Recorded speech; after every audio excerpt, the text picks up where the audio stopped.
नमस्कार साथियों, जय हिंद। मेरा नाम है प्रीतेश जोशी और आप सभी का स्वागत है कक्षा 10 की इन क्लासेस में। तो कैसे हैं आप लोग? आशा करता हूँ ठीक होंगे, बढ़िया आपकी तैयारी चल रही होगी।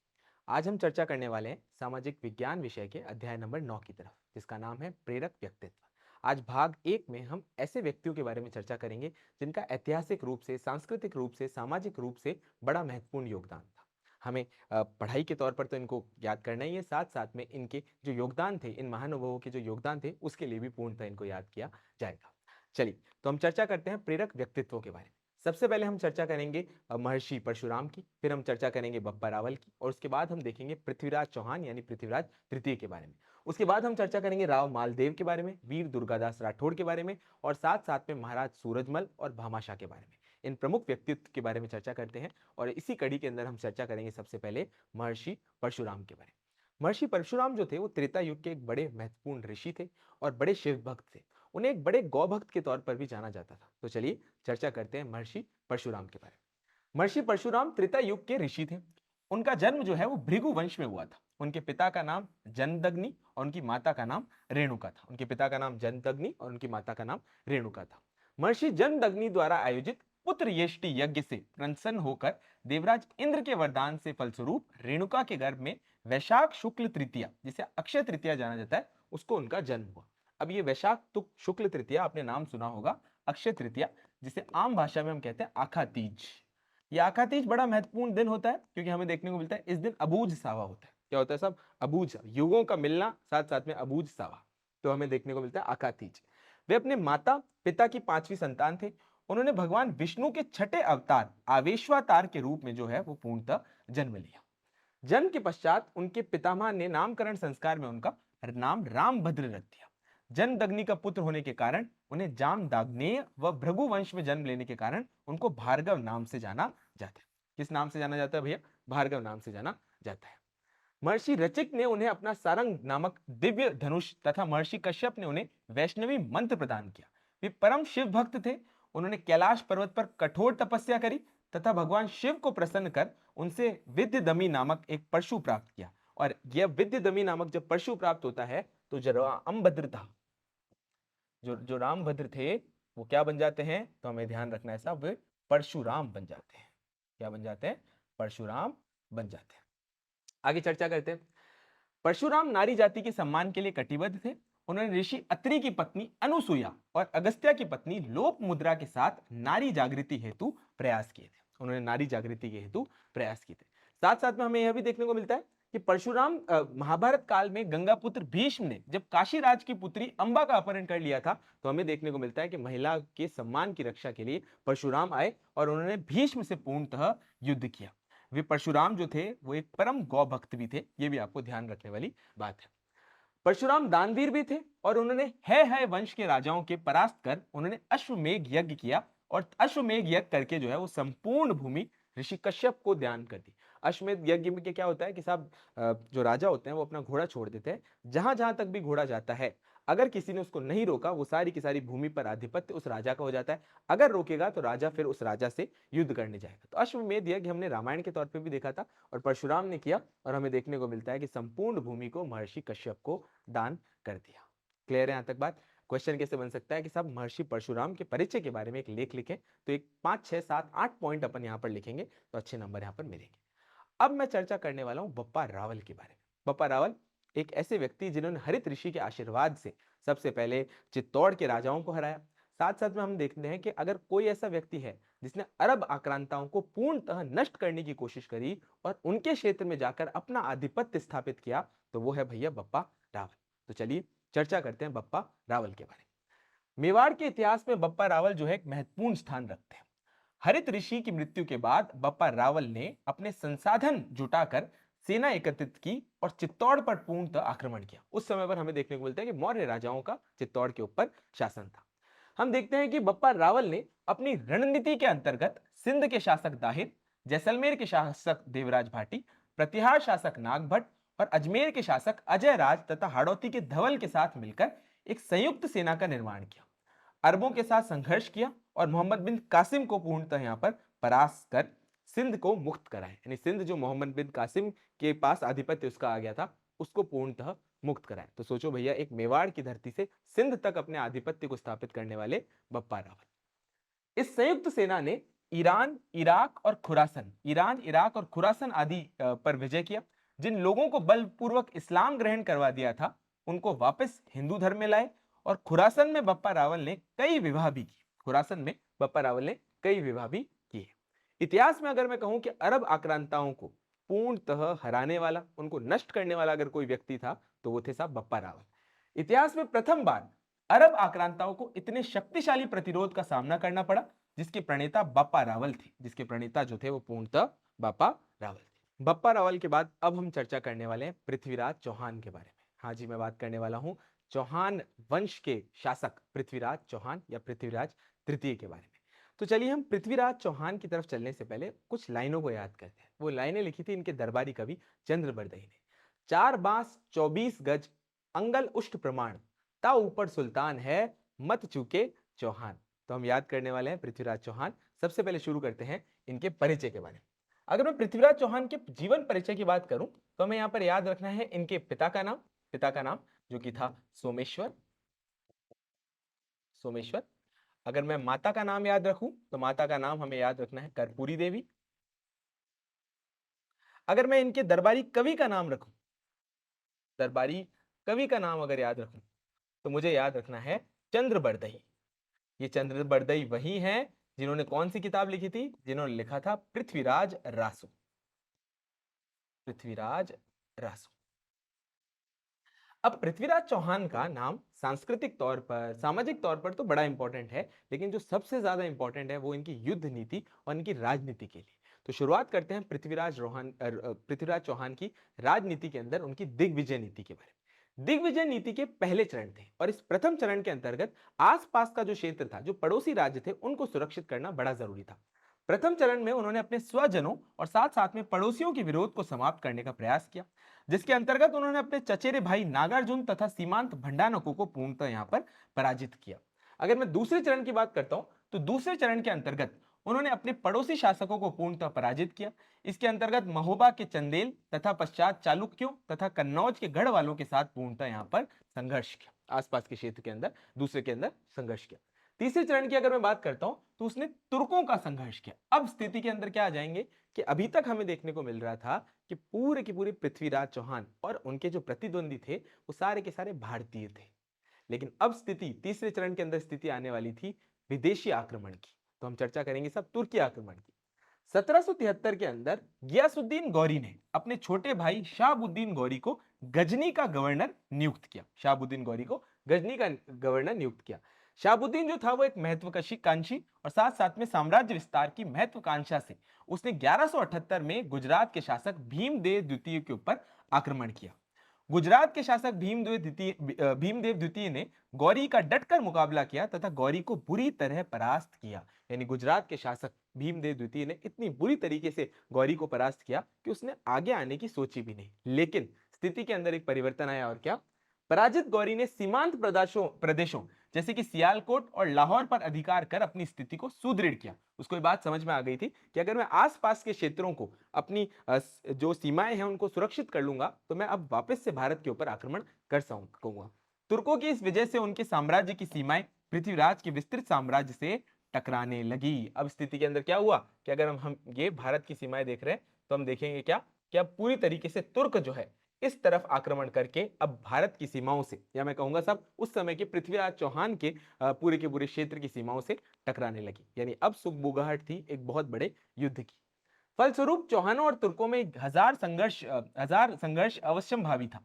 1186 से 1191 के मध्य चौहानों एवं तुर्कों के बीच कई बार संघर्ष हुए, जिसके अंदर मोहम्मद गौरी पूर्णतः यहां पर पराजित हुआ। मोहम्मद गौरी जो था वो पूर्णतः पराजित हुआ।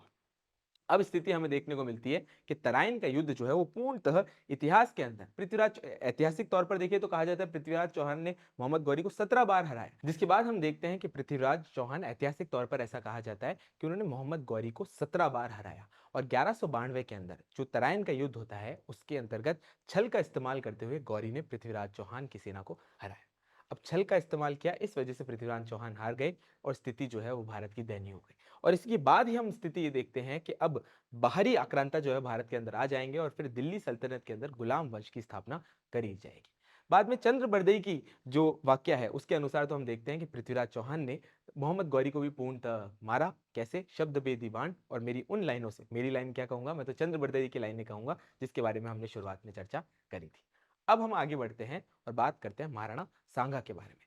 महाराणा सांगा, जिन्हें कहा जाता है साहब सैनिकों का भग्नावशेष, एक ऐसा योद्धा जिसने राजस्थान के इतिहास को पूर्णतः बदल के रख दिया। तो चर्चा करते हैं महाराणा सांगा के बारे में। मेवाड़ के महाराणा रायमल के राजकुमारों में पृथ्वीराज, जयमल, राय सिंह और संग्राम सिंह उल्लेखनीय हैं। इनमें से संग्राम सिंह जो थे वो सबसे अधिक महत्वाकांक्षी तथा साहसी थे। अपनी योग्यता तथा महत्वाकांक्षा के बल पर महाराणा रायमल की मृत्यु के पश्चात 1509 के अंदर वह मेवाड़ का महाराणा बन गया। अब हमें देखने को मिलता है 1509 पर मेवाड़ के महाराणा की गद्दी पर कौन बैठ गए? साहब संग्राम सिंह, जिन्हें हम सांगा के नाम से भी जानेंगे। महाराणा कुंभा के पश्चात संग्राम सिंह, जिसे महाराणा सांगा के नाम से जाना जाता है, वह मेवाड़ के सबसे शक्तिशाली और महत्वपूर्ण शासक थे। अब देखो भाई, जब भी हम मेवाड़ के राजाओं की बात करते हैं तो सभी राजाओं का अपना इंपॉर्टेंट योगदान है, पर हम सबसे पहले याद रखते हैं महाराणा कुंभा की। महाराणा कुंभा से बड़ा शासक कौन था, आप सोचो। उसके बाद महाराणा कुंभा के बाद अगर हम देखते हैं तो महाराणा सांगा का नाम भी यहाँ पर याद रखने वाला है। महाराणा सांगा ने मेवाड़ की कीर्ति को पूर्णतः आगे किया। उन्होंने दिल्ली में सिकंदर लोधी, गुजरात में महमूद शाह बेगड़ा और मालवा के अंदर महमूद का शासन था। उस समय अगर मैं बात करूं तो दिल्ली के अंदर सिकंदर लोधी, गुजरात के अंदर महमूद शाह बेगड़ा और मालवा के अंदर महमूद का शासन, यानी आसपास का क्षेत्र जो था वो पूर्णतः दुश्मनों से घिरा हुआ था। इन तीन शक्तियों का संगठित रूप से मेवाड़ के लिए खतरा हो सकता था, अतः सांगा जो था वो अपनी सुरक्षा के लिए इनसे संघर्ष करना अनिवार्य समझता था। अब यहाँ पर आप एक चीज नोटिस करो, देखो मैं यहाँ पर भारत का एक मैप बनाता हूँ जिससे आपको चीजें थोड़ी और स्थिति आएंगी। ये भाई राजस्थान का पूरा इलाका है, अप्रोक्सीमेट, अगर मैं एक अप्रोक्सीमेट आइडिया से मैप बनाऊं तो।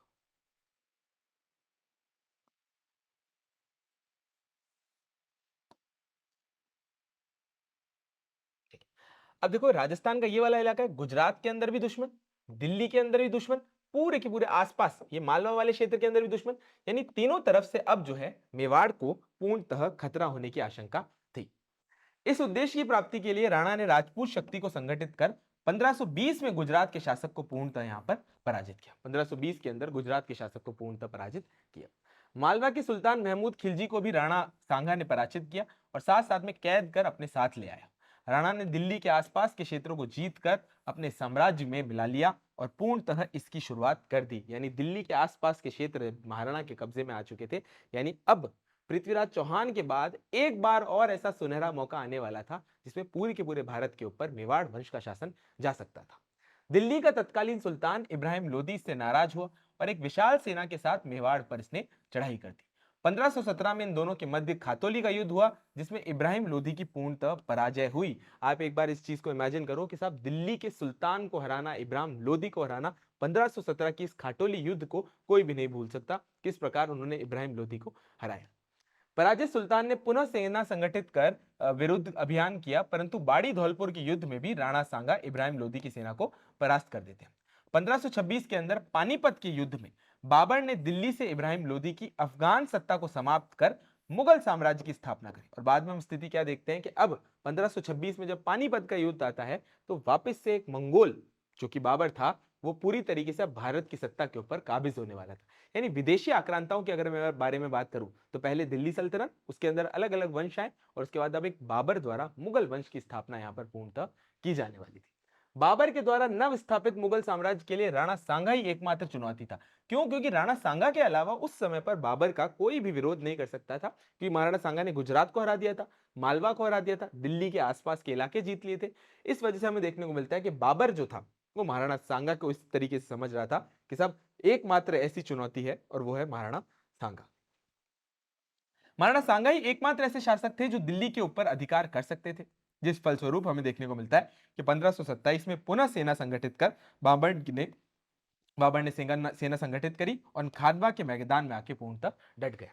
राणा सांगा भी पूर्ण तैयारी के साथ खानवा के मैदान में पहुंचे। 17 मार्च 1527 को दोनों के मध्य युद्ध प्रारंभ हुआ, जिससे राजपूत सेना की प्रारंभिक विजय मिली। लेकिन दुर्भाग्यवश हमें देखने को मिलता है कि राणा की एक आंख तीर लगने से वे घायल हो गए और युद्ध का पासा ही पूर्णतः पलट गया। क्योंकि जैसे ही युद्ध क्षेत्र के अंदर ये पता चलता है कि साहब राजा जो है वो छलनी हो गया है या राजा को कुछ हो गया है, तब पूरी की पूरी सेना का जो मनोबल था वो पूर्णतः टूट जाता है और राणा सांगा की आंख में जो तीर लगा उससे स्थिति ये हुई कि पूरी की पूरी युद्ध का पासा पलट गया था। राणा को घायल अवस्था में युद्ध के मैदान से हटा दिया गया। राजपूत सेना के अंदर पूर्णतः भगदड़ मच गई। राणा ने होश में आने पर पुनः युद्ध की इच्छा जाहिर की, लेकिन सरदारों ने समझाकर राणा को पूर्णतः रोक दिया, क्योंकि राणा इस पराजय को पूर्णतः लेने ही नहीं वाले थे। उनको पता था साहब कि मेरे अंदर इतना सामर्थ्य है, राजपूती खून के अंदर इतना सामर्थ्य है, सेना के अंदर इतना सामर्थ्य है कि इस बाबर को हराएंगे। पर उनके सरदारों ने उनकी नहीं सुनी और पूर्णतः उनको रोक दिया। राणा ने उस समय प्रतिज्ञा की कि जब तक बाबर को पराजित नहीं कर देंगे तब तक चित्तौड़ नहीं जाएंगे। जनवरी 1528 में बाबर ने मैदानी राय पर पूर्णतः आक्रमण कर दिया और हम उसके बाद देखते हैं कि मुगल वंश की स्थापना कर दी जाती है। महाराणा सांगा ने भी मैदानी राय की सहायता से चंदेरी की ओर प्रस्थान लिया, लेकिन स्वास्थ्य खराब होने के कारण 30 जनवरी 1528 को उनका देहांत हो गया। स्वास्थ्य खराब होने के कारण 30 जनवरी 1528 को उनका देहांत हो गया। अब जब हम महाराणा सांगा की बात कर ही चुके हैं तो हम चर्चा करने वाले हैं हसमत वाले राजा के बारे में। हम बात करेंगे जोधपुर के राव मालदेव के बारे में। एक ऐसे राजा जिन्होंने पूर्णतः दिल्ली सल्तनत को भी हिलाने की कोशिश करी, और दिल्ली सल्तनत की क्या बात करूंगा मैं, तो बात करूंगा साहब शेर शाह सूरी को हिलाने की कोशिश करी। तो चलिए चर्चा करते हैं राव मालदेव के बारे में। राव मालदेव मारवाड़ के गांगा के पुत्र थे, सबसे ज्येष्ठ पुत्र थे। उनकी माता सिरोही की देवड़ा शासक जगमाल की पुत्री थी। राव गांगा की मृत्यु के बाद 1532 के अंदर राव मालदेव का राज्याभिषेक हुआ और राव मालदेव जो है पूर्णतः मारवाड़ की गद्दी पर बैठ गए। उस समय मारवाड़ के अधिकार में सोजत और जोधपुर परगने थे। मालदेव महत्वाकांक्षी शासक थे। उसके नेतृत्व में जोधपुर के साम्राज्य ने विस्तार को प्राप्त किया तथा उसकी सीमाएं दिल्ली को छूने लगी। तत्कालीन राजनीतिक परिस्थितियों ने भी मालदेव का पूर्णतः साथ दिया। यानी अब स्थिति ये देखो कि भले हमें देखने को मिलता है कि राजस्थान के अंदर वंश कोई सा भी ताकतवर हो, लेकिन उसका जो पहला शत्रु था वो था दिल्ली। बाहर से आक्रांता आए हुए थे दिल्ली। तो हमें स्थिति देखने को मिली कि जिस प्रकार मेवाड़ की और अब दिल्ली सल्तनत की स्थिति आपस में बिल्कुल युद्ध वाली हो रही थी, उसी तरीके से हमें मारवाड़ और साथ साथ में दिल्ली सल्तनत की स्थिति के अंदर भी एक बहुत बड़ा बदलाव देखने को मिल रहा था। 1530 में बाबर की मृत्यु हो चुकी थी और मुगल साम्राज्य जो था वो अस्थिर था। राणा सांगा भी मृत्यु को प्राप्त हो चुके थे, अतः मालदेव भी सबसे ज्यादा अधिक शक्तिशाली शासक थे। शेरशाह भी मालदेव की बढ़ती हुई शक्ति से पूर्णतः सशंकित था। शेरशाह भी मालदेव की बढ़ती हुई शक्ति से पूर्णतः सशंकित था। अब स्थिति ये देखो कि भाई जब मालदेव जो है वो पूर्णतः गद्दी पर बैठे तो उनका सामना किससे करना था, तो साहब उनको सामना करना था मुगल वंश से। और मुगल वंश के समय पर स्थिति ये थी कि जो शेर शाह सूरी था वो हुमायूं को पराजित करके अब सत्ता के अंदर आ चुका था। तो वहां पर स्थितियां दिल्ली के अंदर चल रही है आपस की लड़ाई की, और मालदेव जो है वहां पूर्णतः मारवाड़ के अंदर एक ताकतवर राजा के तौर पर बढ़ रहे हैं। उसने मालदेव को परास्त करने के लिए 80,000 सैनिक व शक्तिशाली तोपखाने के साथ आगरे से दिल्ली होते हुए पहुंचे और डीडवाना के पास बाबरा नामक स्थान पर अपना डेरा डाल दिया। बाबरा नामक स्थान के ऊपर अपना डेरा डाल दिया। शेरशाह बड़ी मुश्किल से इस युद्ध को जीत सका और मजबूर होकर उसे यह कहना पड़ा कि साहब मैं एक मुट्ठी बाजरे के लिए पूरे के पूरे हिंदुस्तान की बादशाहत को खो देता। तो शेरशाह का ये जो कथन है ना, इससे आप समझने की कोशिश करो कि मालदेव और उनकी सेना ने कितनी बड़ी स्तर पर जो है वो युद्ध लड़ा होगा कि शेरशाह ये कह रहा है कि एक मुट्ठी बाजरे के चक्कर में मैं पूरी की पूरी हिंदुस्तान की बादशाहत को खो बैठता, पूरी की पूरे हिंदुस्तान की बादशाहत को खो बैठता। अब जब हिंदुस्तान की बादशाहत की बात आई रही है तो हम बात करेंगे राजस्थान के वीर से, यानी हम बात करेंगे वीर दुर्गादास राठौड़ के बारे में। एक ऐसे वीर जो तगड़े घुड़सवार थे, एक ऐसे वीर जिन्होंने सिर्फ और सिर्फ राजस्थान के अंदर नहीं दिल्ली के अंदर भी तख्ता पलट की पूर्णतः कोशिश करी। हम बात करने वाले हैं वीर दुर्गादास राठौड़ के बारे में। वीर दुर्गादास राठौड़ का जन्म 1638 के अंदर हुआ। उनके पिता आसकरण जोधपुर के महाराजा जसवंत सिंह के मंत्री थे तथा दुनेरा के जागीरदार थे। जोधपुर के महाराजा जसवंत सिंह के मंत्री थे और साथ साथ में दुनेरा के जागीरदार थे। आसकरण का अपनी पत्नी से विवाद होने के कारण उन्होंने अपनी पत्नी व पुत्र को पूर्णतः छोड़ दिया। इस कारण माता और पुत्र जो थे वो दोनों दुदेरा गांव के अंदर रहने लगे, दुनेरा गांव के अंदर दोनों रहने लगे। दुर्गादास राठौड़ ने सिसोदिया राठौड़ परिसंघ का निर्माण किया, जिससे मुगलों का डटकर विरोध किया।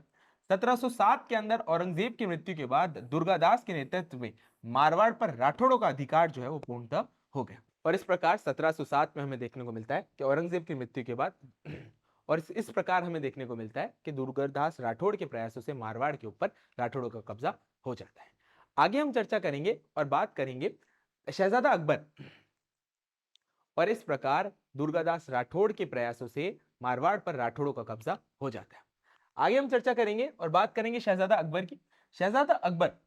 शहजादा अकबर जब औरंगजेब से बचकर इधर उधर भटक रहा था, ये भाई मुगल सम्राट अकबर की बात नहीं हो रहा, ये औरंगजेब के बाद वाले अकबर की बात हो रही, इधर उधर भटक रहा था, तब दुर्गादास ने उसके पुत्र बुलंद अख्तर साथ साथ में उसकी पुत्री सफियतुन्निसा के संरक्षण ही नहीं दिया और अपितु उनकी शिक्षा दीक्षा व रहने की उचित व्यवस्था की तथा उनके समय आने पर सम्मानपूर्ण अकबर को पूर्णतः सौंप दिया। और ये बात दिखाता है साहब राजस्थान की आन बान शान कि भले कोई भी भारत राजस्थान की शरण में आएगा उसको पूर्णतः इज्जत जो है वो दी जाएगी। इस प्रकार दुर्गादास राठौड़ ने अपनी वीरता, रणचातुर्य और देशभक्ति से अपने इतिहास में एक अमर कर दिया और राजस्थान का ही साथ साथ में राजस्थान के लोगों का पूर्णतः नाम बढ़ाया। अब हम चर्चा करेंगे और आगे बढ़ेंगे महाराजा सूरजमल के बारे में। महाराजा सूरजमल के बारे में अगर मैं बात करूं कि साहब एक ऐसा राजवंश जिसने अंग्रेजों को पूर्णतः पटखनी दी और साथ साथ में अपने क्षेत्र के अंदर राजस्थान का पूर्णतः नाम किया, अपने क्षेत्र का पूर्णतः नाम बढ़ाया, तो मैं बात करने वाला हूं महाराजा सूरजमल के बारे में। सूरजमल भरतपुर के शासक थे। 13 फरवरी 1707 को इनका जन्म हुआ। उनके पिता बदन सिंह थे जिन्होंने डीग को अपनी राजधानी बनाया। जिन्होंने किसकी साहब? डीग को अपनी राजधानी बनाया। 1733 के अंदर खेमकरण सोनगरिया फतेहगढ़ी पर उन्होंने आक्रमण कर विजय प्राप्त की और 1743 के अंदर उन्होंने भरतपुर नामक नगर की नींव रखी। उनके पिता बदन सिंह की मृत्यु के बाद सूरजमल 1556 के अंदर भरतपुर के शासक पूर्णतः बन गए। भरतपुर के शासक जो है वो पूर्णतः बन गए। ये बड़े कुशल प्रशासक व कूटनीतिज्ञ थे। महाराजा सूरजमल कवियों और साथ साथ में साहित्यकारों के भी आश्रयदाता थे। कवि सुदन उनके राजकवि थे और उन्होंने सुजान चरित्र नामक लिखा जिससे राजा सूरजमल के अभियानों एवं उनकी उपलब्धियों का वर्णन जो है वो हमें देखने को मिलता है। तो साहब धन्य हो राजस्थान की धरा जिन्होंने ऐसे वीर सूरजमल को जन्म दिया। 25 दिसंबर 1763 को नजीब-उद-दौला के साथ संघर्ष में महाराजा सूरजमल जो थे वो वीर गति को प्राप्त हो गए। पर हमें देखने को मिलता है कि ऐसे वीरों की कहानियां, ऐसे वीरों की बातें जो है आज तक भी हम पूर्णतः याद करें। अब हम चर्चा करते हैं और बात करते हैं राजस्थान के नहीं भारत के सबसे बड़े दानवीर जिनका नाम कौन है, तो अपन याद रखेंगे साहब भामाशाह के बारे में। जब जब पृथ्वीराज चौहान का नाम याद आता है तो हम चंद्रबरदई को याद रखते हैं।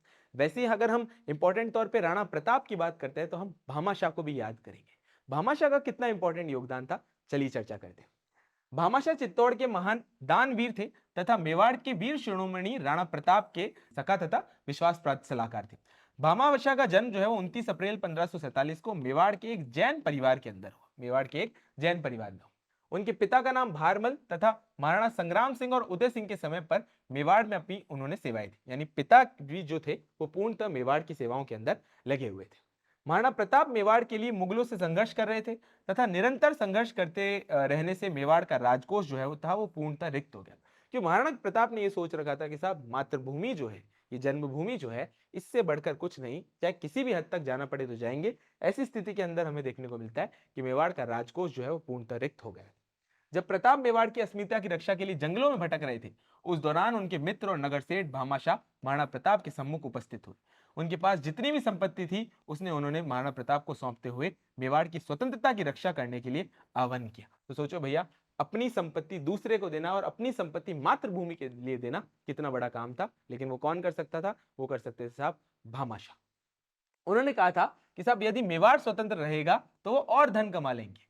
भामाशाह ने महाराणा प्रताप को इतना धन दिया कि उस धन से 25,000 सैनिकों का 12 वर्ष तक खर्चा जो है वो चला सकते हैं, यानी सेना जो है अपने आप में पूर्णतः सशक्त हो गई। इस प्रकार भामाशाह ने देश और धर्म की रक्षा के लिए अपना सर्वस्व न्यौछावर कर दिया तथा अपने आप को इतिहास और दानवीर के रूप में अमर कर दिया। 52 वर्ष की उम्र में इस दानवीर का स्वर्गवास हो गया, जो कि हम देखते हैं एक बहुत बड़ी क्षति थी, एक बहुत बड़ी क्षति थी। तो आज हमने चर्चा करी, शुरुआत करी हमने महर्षि परशुराम से और हमने अंत किया भामाशाह।